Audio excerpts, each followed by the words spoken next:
العالم رايح بينا على فين؟ سؤال وجيه عميق.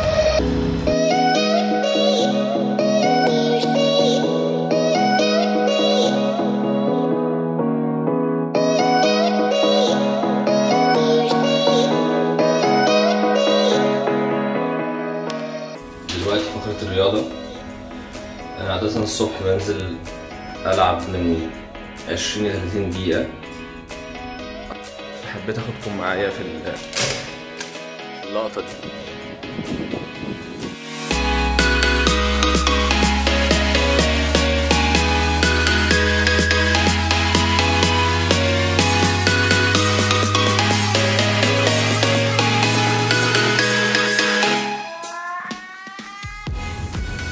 يعني ايه جاك ما يقول ان انا هتقاعد من ادارة علي بابا؟ يعني الراجل ده اللي بيقوله بيعمله. لما قال في العشرينات تتعلم، وفي الثلاثينات تشتغل وتبني، وفي الاربعينات تعلم غيرك، في الخمسينات تتفرغ وتكون بتركز على كوز او حاجة تفيد بيها الناس. هو فعلا اللي بيقوله بيعمله. يعني الراجل ده فيه قيم نبيلة هي اللي بتحركه. يعني الراجل ده مش بيشتغل بس عشان الفلوس. الراجل ده بيشتغل علشان يحل مشكلة من مشكلات حياتنا، يفيد مجتمعه، يفيد الناس.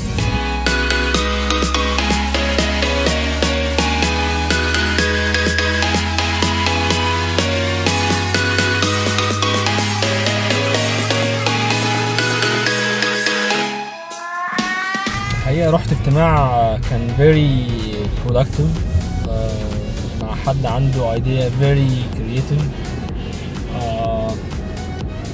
hopefully هيكون في نوع من انواع التعاون والبارتنرشيب. I wish so، لانه الموضوع very promising. مش عارف اتكلم عليه دلوقتي لانه في نوع من انواع السرية في المعلومات، بس هيجي وقت هنعلن فيه عن البروجكت يعني وعن البيزنس. انا راجع من الاجتماع دلوقتي، راجع من المكتب. الاجتماع كان في نشانتاشي، دي منطقة في قلب الجانب الأوروبي من اسطنبول، وأنا دلوقتي راجع على الجانب الآسيوي مكتبي في آتاشهير. فأخدكم معايا في رحلة العودة للمكتب. يومكم سعيد.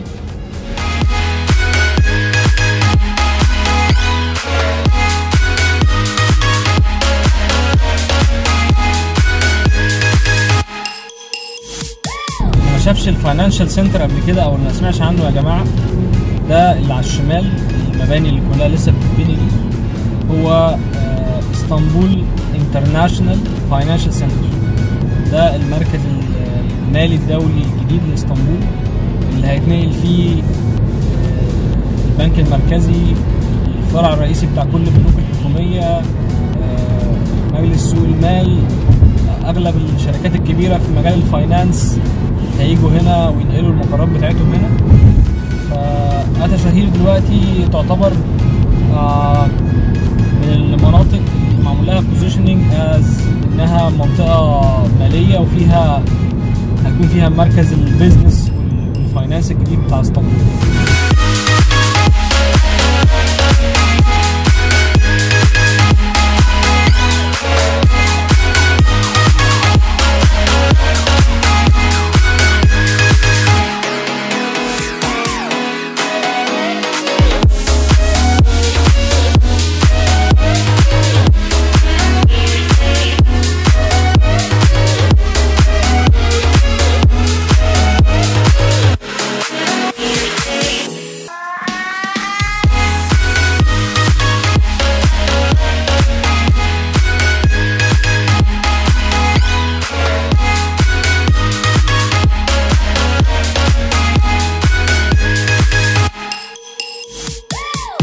دلوقتي انا لسه مخلص اجتماع في ميدان تاكسم في قلب اسطنبول.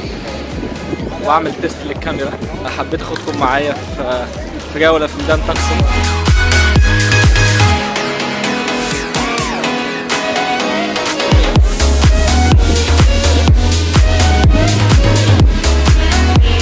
خلصنا اجتماع ورحنا تقسم وخلصنا الجو ده، نتكلم في الجد شويه. تقرير المنتدى الاقتصادي العالمي بيقول لك ايه؟ بيقول لك بحلول عام 2025 نص الشغلانات اللي في العالم قابله ان هي تكون اوتوميتد. يعني ايه الكلام ده؟ يعني 50% من الشغلانات الحاليه ممكن يتم اتمتتها. يعني ايه اتمتتها؟ يعني تعمل بطريقه اوتوماتيك. طب والناس اللي بتشتغل الشغل ده هتروح فين؟ غالبا هتقعد في بيتها. هل هو ده الاجابه المنطقيه؟ لا، مش هتقعد في بيتها، هيكون في شغلانات جديده. بس لو انت ما بتعرفش تعمل الشغلانه الجديده دي اكيد هتقعد في بيتك. طب ناخد مثل. ايه المثل؟ لما طلع تكنولوجيا الطيران ما كانش قبل الطيران كان في حاجه اسمها طيار، ما كانش في حاجه اسمها مضيف، ما كانش في حاجه اسمها مراقب جوي. كل البوزيشنز دي طلعت بعد ما طلع تكنولوجيا اسمها الطيران. فاللي اتعلم ازاي يطير، اللي اتعلم ازاي يضيف على الطياره، اللي اتعلم ازاي يراقب، هو اللي اشتغل.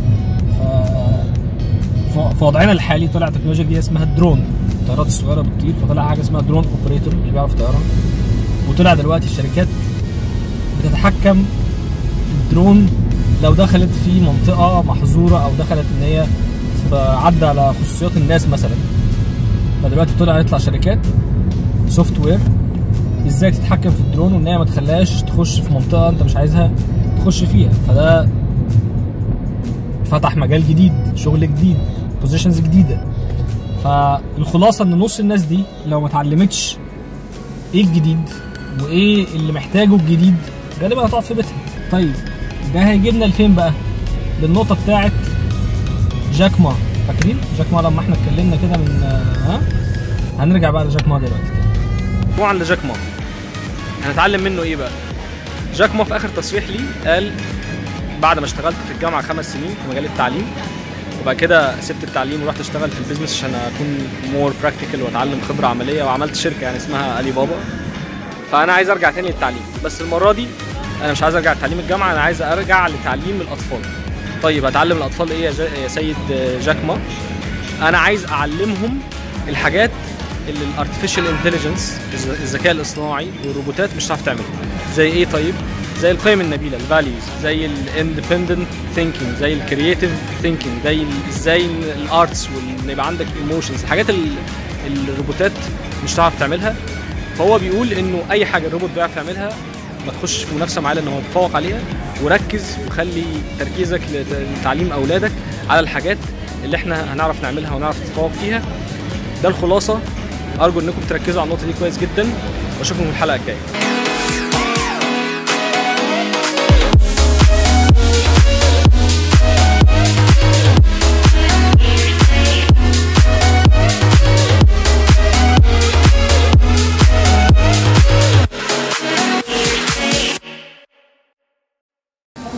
العالم رايح بينا على فين؟